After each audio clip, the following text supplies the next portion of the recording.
بعد أعوذ بالله من الشيطان الرجيم بسم الله الرحمن الرحيم شهر رمضان الذي أنزل فيه القرآن صدق الله العلي العظيم وصدق رسوله النبي الكريم ونحن على ذلك من الشاهدين والشاكرين والحمد لله رب العالمين. میرے بھائی دوستوں بزرگوں، اللہ رب العزت نے ہم تمام کو ایک مختصر زندگی دی اور یہ زندگی آخرت کے مقابلے میں کوئی بھی حیثیت ہے، کچھ بھی حیثیت نہیں، اور آخرت لامحدود زندگی ہے اور دنیا ایک محدود زندگی ہے.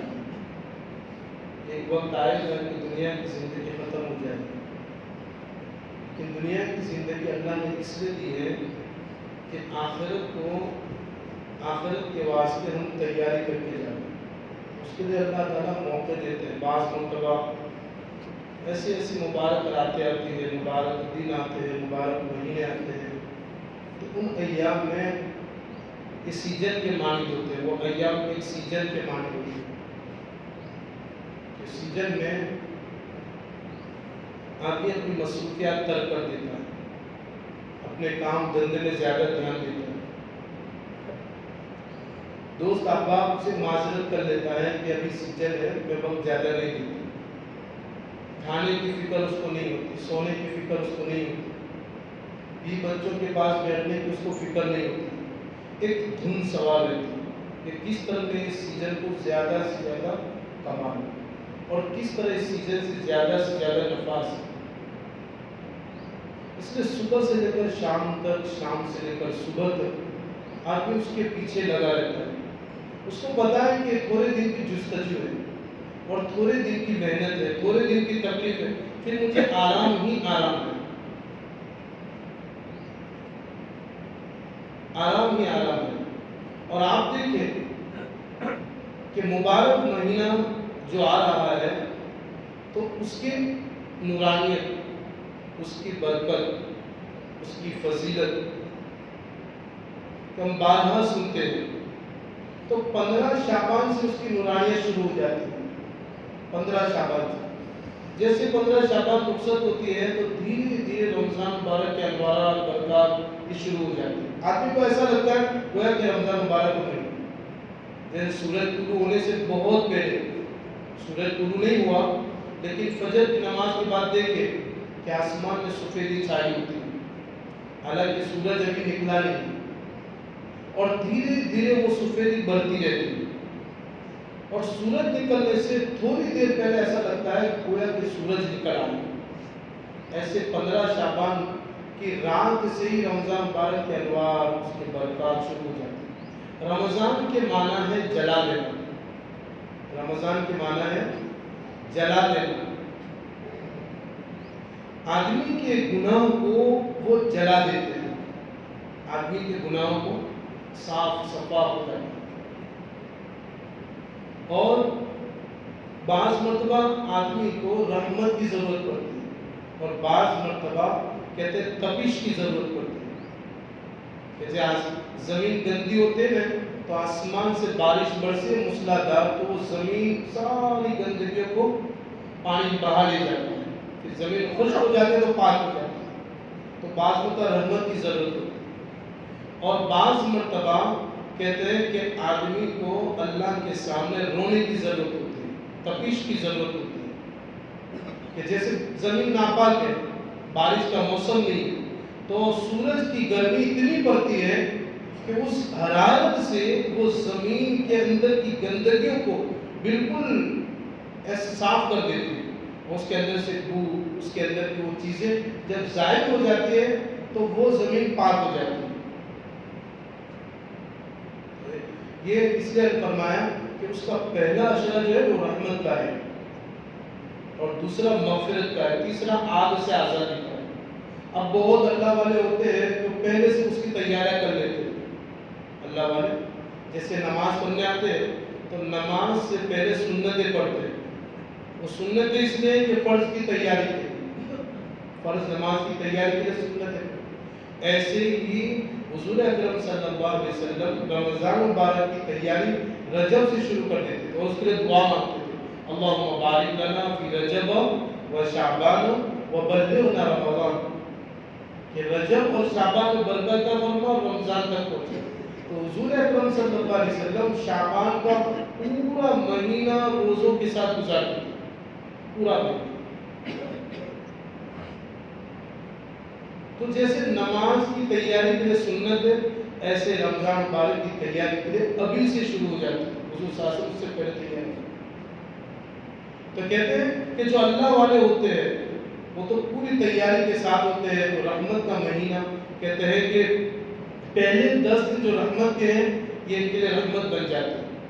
اب جو کچھ لوگ گناہ کرتے ہیں، کچھ نیکیاں کرتے ہیں، تو دوسرے عشرے میں پھر دھیرے دھیرے اللہ تعالیٰ ان کے دلوں کی گندگیوں کو، گناہوں کو صاف کر دیتے ہیں، تو یہ مغفرت والا عشرہ ہو جاتا ہے۔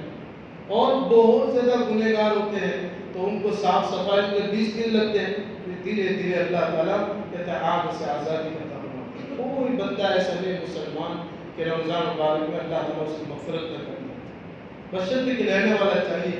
آسمان سے موسلادھار بارش برستی ہے تو کوئی جگہ ایسے خشک رہ جاتی ہے، باقی اکثر جگہ وہ پانی برس جاتا ہے۔ تو رحمت تو اللہ کی طرف سے برستی ہے، اب کوئی نہ لے تو اس کے لیے بھی میرے بھائیوں کون سا وقت ہے جو مغفرت کا؟ اس نے رمضان مبارک کا مہینہ آ رہا ہے، اس کی تیاری حضور اکرم صلی اللہ علیہ وسلم شعبان کے آخری حصے میں، آخری دنوں میں صحابہ کرام کو جمع فرما کر اس کی ترغیب دیتے تھے۔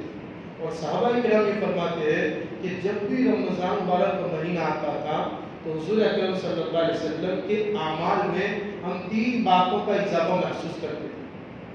3 باتوں کہ جب بھی رمضان کا مہینہ آتا تھا تو صحابہ کرام فرماتے ہیں کہ حضور اکرم صلی اللہ علیہ وسلم کے اعمال میں 3 باتوں کا اضافہ ہو۔ سب سے پہلے آپ عبادت میں زیادہ جستجو کرتے تھے، کوشش کرتے تھے عبادتوں میں۔ تو دن کو تو روزہ رکھتے تھے، رات کو تراویح پڑھتے تھے، پھر رہا کا مسئلہ کہ قرآن کی تلاوت ہے، ذکر ہے، دعا ہے، تو یہ ساری عبادت۔ اور آپ صلی اللہ علیہ وسلم کی عام دنوں کی عبادت ایسی تھی کہ آپ نماز جب پڑھتے تھے تو لمبی لمبی رکعتیں پڑھتے تھے تو پیروں میں ورم آ جاتے تھے، عام دنوں کی عبادت۔ اور رمضان میں تو آپ صلی اللہ علیہ وسلم کی عبادت اور بڑھ جاتی تھی، اس نے اپنی عبادتوں کو بڑھایا۔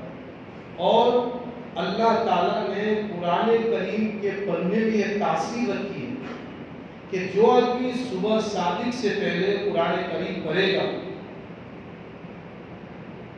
تو یہ بتایا علماء کرام نے کہ آدمی کے بڑے بڑے بزرگوں کے میں نے اوراد و وظائف کو دیکھے۔ حضرت مولانا اللہ صاحب رحمۃ اللہ علیہ فرمایا کرتے تھے کہ بڑے بڑے اللہ والوں کے اوراد و وظائف کو میں نے کرتے ہوئے دیکھا،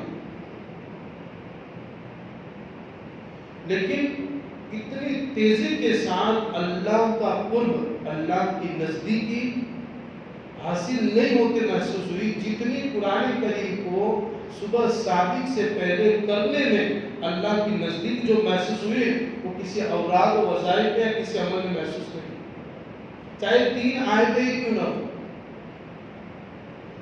تو اب رمضان کا مہینہ ہے، ہم سحری کے لیے اٹھتے ہی ہیں، تو سحری کھا کر صبح صادق کا بھی بہت دیر ہوتی ہے تو سحری کھا کر مسجدوں کی طرف رخ کریں اور قرآن کریم کی تلاوت کریں۔ اب یہ مہینے میں اللہ تہجد کی توفیق دیتے ہیں، تہجد پڑھ اپنے گناہوں کو معاف کرا کہ یہ موقع ہے بھائی۔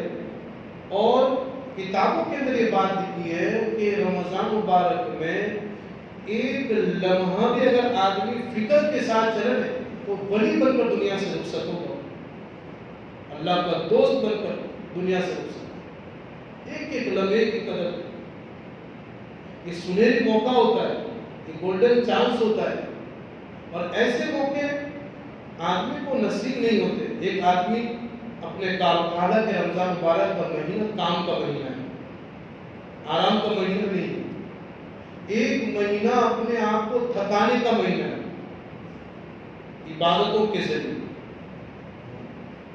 تو ایک تو عبادت میں آپ سے جستجو کرتے تھے، اور دوسرا کہتے ہیں اللہ کے راستے میں خوب خرچ کرتے تھے، یتیموں پر، مسکینوں پر، بیواؤں پر اور غریبوں پر، مسافروں پر، اور جتنے بھی لوگ حالات کے مالے ہوتے تھے اللہ کے نبی علیہ السلام ان تمام کے اوپر خرچ کیا کرتے تھے، تمام کے اوپر۔ اس لیے رمضان ماہ میں دیکھو کہ دور و دراز سے لوگ ہمارے یہاں آتے ہیں، اور کہتے ہیں کہ حضور اکرم صلی اللہ علیہ وسلم تیسرا کام آپ صلی اللہ علیہ وسلم کا رمضان میں ہوتا تھا کہ آپ دعاؤں میں اللہ کے سامنے خوب گر گراتے تھے۔ یہ تین اعمال، ایک تو عبادت زیادہ کرتے تھے، اور دوسرا اللہ کے راستے میں خرچ بہت کرتے تھے، اور تیسرا اعمال آپ اللہ کے سامنے بہت روتے تھے۔ اور قرآن کریم پڑھے تو مخرج کے ساتھ پڑھے، تجوید کے ساتھ پڑھے، کیونکہ تجوید کے ساتھ قرآن کریم پڑھنا یہ فرض ہے۔ بعض مرتبہ آدمی تجوید کے ساتھ نہیں پڑھتا ہے تو اس کے ترجمے بدل جاتے ہیں، تو بجائے ثواب کے آدمی کو گناہ ہوتا ہے۔ مثال کے طور پر آپ کو ایک بات بتاؤں کہ ایک آدمی الحمدللہ رب العالمین قرآن کریم پڑھ رہا ہے، اعوذ باللہ من الشیطان الرجیم بسم اللہ الرحمن الرحیم پڑھا اس نے، اب اس نے اس کے بعد سب سے پہلی سورہ فاتحہ کی الحمدللہ رب العالمین بڑی ہا سے اس نے پڑھا، تو اس کا ترجمہ ہے کہ ساری تعریفیں اللہ تعالیٰ کے لیے، ساری تعریفیں۔ اور ایک آدمی مخرج کے بغیر پڑھتا ہے الحمدللہ رب العالمین چھوٹی آ سے، تو اس کا ترجمہ ہوتا ہے ساری توڑ پھوڑ اللہ کے لیے، ساری توڑ ہا اور ہا، اس تھوڑا بدلنے پر پورا ترجمہ ہی بدل جاتا ہے۔ اس لیے قرآن کریم کو تجوید کے ساتھ پڑھنا یہ فرض ہے، اس کے لیے وقت نکالے، اور جو ایران قرآن اپنا وقت ضائع ہوتا ہے اس کو قرآن کریم سیکھنے میں، اب یہ مہینہ کیسا ہے کہ حفاظ کرام دارالعلوم سے آ جاتے ہیں، تو یہاں مسجدوں میں اکثر ان کا وقت رہتا ہے، تو ان کو لے کر بیٹھے سیکھے۔ تو اللہ کا شکر مانو کہ اللہ تعالیٰ نے ہمارے پاس علماء کرام حفاظ کرام عطا کیے، تو ہم کو تو گھر بیٹھے ہی پیاس بجھا دی اللہ نے۔ باقی کتابوں کے اندر لکھا ہے کہ ایک ایک دین کی بات کو سیکھنے کے لیے 840 میل کا سفر کیا ہے، ایک ایک دین کی بات کو سیکھنے، اور 1 میل 1.25 کلومیٹر کا ہوتا ہے۔ اب یہ مسجدوں کے اندر اکثر رہتے ہیں، تو ان کو لے کر بیٹھے، وہ منع بھی نہیں کرتے، خوشی کے ساتھ وہ تیار ہو جاتے ہیں۔ تو پورا ضروری نہیں ہے کہ پورا قرآن کریم، اگر ایک آدمی ایک سپارہ تجوید کے ساتھ پڑھ لیتا ہے تو پھر اس کے لیے پورا قرآن آسان ہو جاتا ہے، پورا قرآن۔ طلب یہاں سے ہونی چاہیے۔ تو یہ مہینہ ہم 11 مہینے تو دنیا کے کام کاج سے تھکتے ہی ہیں، ایک مہینہ ایسا آ جائے کہ ہم اللہ کے لیے تھک جائے، اللہ کے لیے تھکے، ہماری آنکھیں نیند کو طرف جائے، ہم سمجھائیں نفس کو، کیونکہ شیطان تو باندھ دیے جائیں گے، نفس ہوگا، نفس کو سمجھا دے کہ ایک مہینہ تھک لے، پھر آرام ہی آرام ہے۔ جو دنیا کے اندر جاگتا ہے عبادتوں کے ذریعے، پھر آخرت میں قبر میں اس کے لیے آرام ہی آرام ہے۔ اللہ والوں کے معاملات میں لکھا ہے، حضرت رائے پور رحمۃ اللہ علیہ 29 شعبان کو اپنے سارے نوکر کو جمع کر لیتے ہیں خادم کو، اور کہتے ہیں بھائی دیکھو اگر زندگی رہی ہے تو رمضان کے بعد ملاقات کر لیتے تھے، اور کہتے ہیں کہ رمضان کا مہینہ میں اللہ کے سامنے عبادت کرنے کا پورا مہینے کا ٹائم ٹیبل بنا لیتے تھے، اور پھر ایک خادم کو بلاتے، اس کے ہاتھ میں ایک بوری دیتے، تھیلا، کہتے رمضان بعد میں جتنے بھی خط آئے، جتنے بھی ٹپال آئے اس کو اندر ڈال دیں، کیونکہ فون کا زمانہ تھا نہیں وہ، تو وہ اگر زندگی رہی تو رمضان کے بعد اس کو پڑھیں گے، اور دوستوں سے بھی رمضان کے بعد ملیں گے۔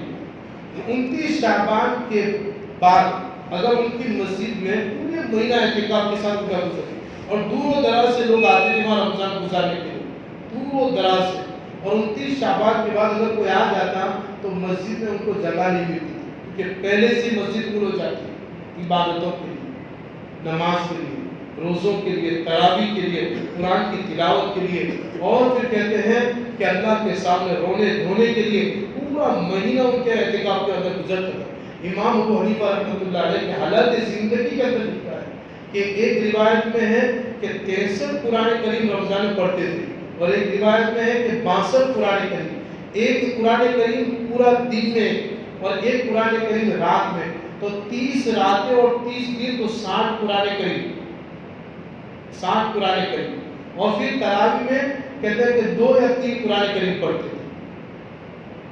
اور اتنا نہیں بلکہ کتابوں کے اندر حضرت شیخ نے فضائل اعمال میں لکھا ہے 40 سال سے عشاء کے وضو سے فجر کی نماز پڑھتے تھے، تو پوری رات سوئے عبادت کرتے 40 سال تک۔ اور کتابوں کے اندر لکھا ہے کہ انہوں نے اپنی زندگی میں 53 حج کیے، کتنے بھائی؟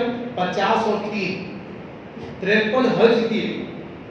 اور کتابیں حنفی مسلک پوری دنیا میں سے آدھی دنیا تک تو حنفی مسلک چلتا ہے،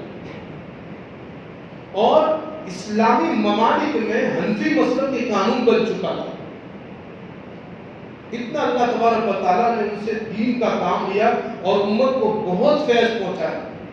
40 سال سے عشاء کے وضو سے فجر کی نماز پڑھنا، پھر 63 قرآن کریم رمضان میں ختم کرنا، 53 کہتے ہیں کہ حج کیے، اور آخری حج اس میں تو کہتے ہیں کہ 40 حج تو ایسے تھے کہ اپنے گھر سے بیت اللہ تک پیدل تشریف لے گئے، اور آخری حج میں رخصت ہوئے تو ایک ہاتھ میں غلاف کعبہ ہے اور ایک ہاتھ میں اپنی سفید داڑھی ہے، اور کہہ رہے ہیں اللہ اعمال کوئی میں نے نہیں کی، میرے پاس نیکی کوئی نہیں ہے، تو میری سفید داڑھی کی لاج رکھ کے مجھے معاف کرو، یہ اللہ کی۔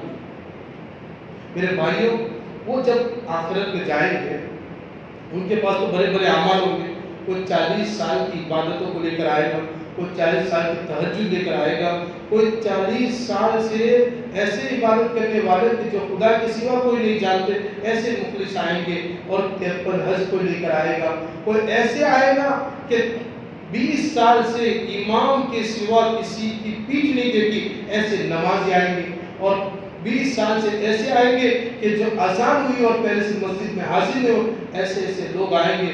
تو اللہ کے سامنے کم سے کم اتنا تو ہم کہہ سکے اللہ پوری زندگی گناہوں کے اندر گزری ہے، یہ 1 مہینہ تم نے عطا کیا تھا، یہ مہینہ عبادتوں کے ساتھ نکلا ہے۔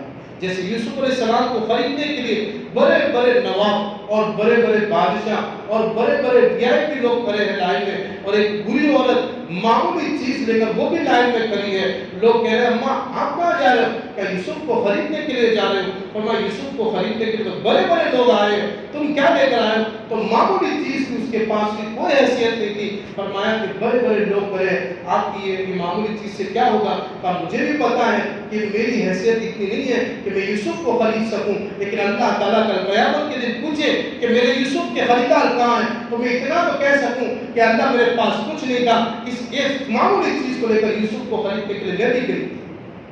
اللہ کو اتنا تو کہہ سکے کہ اللہ ان جیسی عبادتوں کو لے کر ہم نہیں آئے، لیکن ایک رمضان کا مہینہ تم نے عطا کیا تھا، مسجدیں کھلی تھی اور اذانیں ہو رہی تھی، مسجدوں میں تراویح اور نماز ہو رہی تھی، ہم یہ عبادت کو لے کر 1 مہینہ تیرے لیے آئے۔